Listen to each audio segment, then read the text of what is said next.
محترم پیارے دوستو، السلام علیکم ورحمۃ اللہ وبرکاتہ۔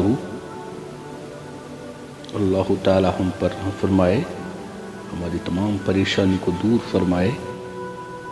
آج میں آپ کے سامنے ایک بہترین دعا پیش کروں گا جو تمام دکھ، درد اور تمام بیماریوں کے لیے بہت ہی مجرب ہے، بہت ہی پیاری دعا ہے۔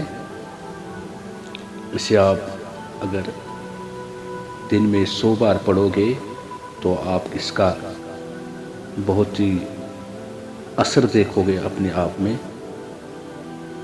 اگر کوئی آدمی تکلیف دینے والی بیماری میں مبتلا ہو اور اس کے جسم میں شدید درد ہو، یا پھوڑے پھسی نکلے ہو، یا جسم کے کسی حصے میں تکلیف ہو، آرام نہ آتا ہو، تو مندرجہ ذیل دعا اول و آخر 3 بار درود شریف پڑھے اور درمیان میں 100 بار یہ دعا پڑھے، اور پانی پر دم کر کے مریض کو پانی 4 وقت تھوڑا تھوڑا کر کے پلائے۔ یہ عمل روزانہ کرے، انشاءاللہ تعالی مریض ہر قسم کے مرض سے صحت یاب ہو جائے گا۔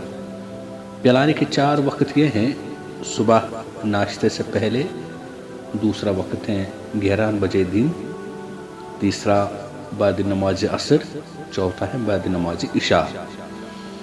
وہ دعا یہ ہیں: ربی انی مسنی الضر وانت ارحم الراحمین، ربی انی مسنی الضر وانت ارحم الراحمین۔ ایک بار پھر سنیے: ربی انی مسنی الضر وانت ارحم الراحمین۔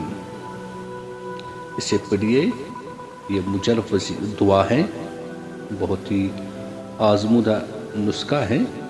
انشاءاللہ الرحمن مریض صحت یاب ہو جائے گا، جیسا بھی درد ہو، جو بھی بیماریاں ہو، جو بھی تکلیف ہو، وہ دور انشاءاللہ ہو جائے گا۔ آپ سے آج پھر عرض کرتا ہوں کہ اس چینل کو سبسکرائب کیجیے اور ثواب کی نیت سے ایک دوسرے تک اسے بھیجیے، اور پسند آئے لائک کیجیے۔ انشاءاللہ الرحمن ملیں گے ایک نئے ویڈیو کے ساتھ، تب تک کے لیے السلام علیکم ورحمۃ اللہ وبرکاتہ۔